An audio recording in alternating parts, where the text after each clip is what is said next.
Slightly accelerate. We're going to head down this aisle over here. And ideally, we want to use 2 hands.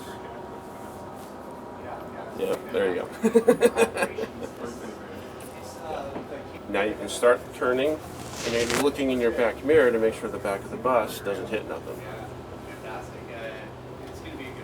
So your focus kind of switches between going forward and what's behind you.